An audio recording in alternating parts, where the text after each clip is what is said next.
Reserve வங்கி repo விகிதத்தை 50 அடிப்படை புள்ளிகளால் குறைத்துள்ளது.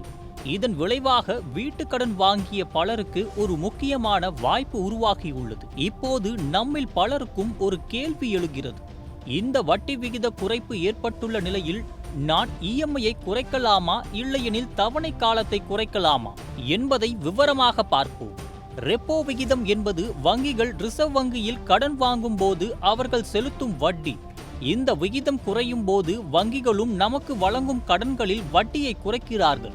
குறிப்பாக ஃப்ளோட்டிங் ரேட் அடிப்படையில் வீட்டுக்கடன் வாங்கியவர்களுக்கு நேரடியாக நன்மை ஏற்படும். இப்போது உங்கள் இஎம்ஐ குறையுமா இல்லையெனில் கடன் காலம் குறையுமா என்பதை நீங்கள் தேர்வு செய்ய வேண்டும். இரண்டு வழிகளும் நன்மை தரக்கூடியவை. ஆனால் நீண்ட கால நன்மையை விரும்புகிறவர்கள் தவணை காலத்தை குறைக்கும் விருப்பத்தை எடுத்தால் சிறந்தது என நிதி நிபுணர்கள் கூறுகிறார்கள். ஒரு எடுத்துக்காட்டை பார்ப்போம். உங்களிடம் ரூபாய் 40 லட்சம் வீட்டுக்கடன் உள்ளது. 8.5% வட்டியில் 20 வருடம் காலத்திற்கு எடுத்துள்ளீர்கள். அதன்படி இஎம்ஐ ரூபாய் 34,713. மொத்த வட்டி செலவு ரூபாய் 43.31 லட்சம்.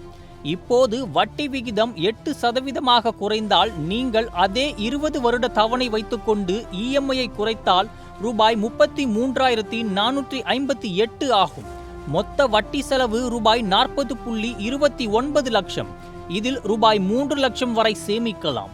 ஆனால் அதே ரூபாய் 34,713 இஎம்ஐயை தொடர்ந்தால் தவணை காலம் 20 வருடங்களிலிருந்து சுமார் 18.3 வருடங்களுக்கு குறைகிறது. இப்போது மொத்த வட்டி செலவு ரூபாய் 36.37 லட்சம் மட்டுமே. இதில் ரூபாய் 6.93 லட்சம் வரை சேமிக்கலாம். இதிலிருந்து என்ன புரிகிறது தெரியுமா? தவணை காலத்தை குறைக்கும் விருப்பம் நீண்ட காலத்தில் அதிக லாபம் தருகிறது. அதாவது உங்கள் வருமானம் நிலையானதாக இருந்தால், உங்கள் செலவுகள் கட்டுப்பாட்டில் இருந்தால் நீங்கள் தவணை காலத்தை குறைப்பது நல்லது. கடனை விரைவாக முடிக்கலாம், வட்டி செலவையும் குறைக்கலாம். ஆனால் உங்கள் வருமானத்தில் அழுத்தம் இருந்தால், வாழ்வு செலவுகள் அதிகமாக இருந்தால் குறைந்த இஎம்ஐ ஒரு நிவாரணம் அளிக்கும். இது மாதாந்திர செலவை சுமூகமாக வைத்திருக்க உதவும். முக்கியமானது என்னவென்றால், வங்கி தானாகவே இந்த மாற்றங்களை உங்கள் கடனில் கொண்டு வர மாட்டாது. நீங்கள் உங்கள் வங்கியுடன் தொடர்பு கொண்டு புதிய விகிதம் உங்கள் கடனுக்கு பொருந்துமா என்பதை உறுதிப்படுத்த வேண்டும். சில சமயங்களில் ஒரு சிறிய பரிவர்த்தனை கட்டணம் வசூலிக்கப்படலாம். மேலும் சில வங்கிகள் குறைந்த இஎம்ஐ மற்றும் குறைந்த தவணை காலத்தை ஒரே நேரத்தில் வழங்கும் திட்டங்களும் வைத்திருக்கின்றன. இது மிகவும் சீரான தீர்வாக இருக்கலாம். இதுபோல வட்டி விகித குறைப்பு ஒரு பெரிய வாய்ப்பு. இது உங்கள் நிதி பயணத்தில் நேரத்தையும் பணத்தையும் சேமிக்க உதவும்.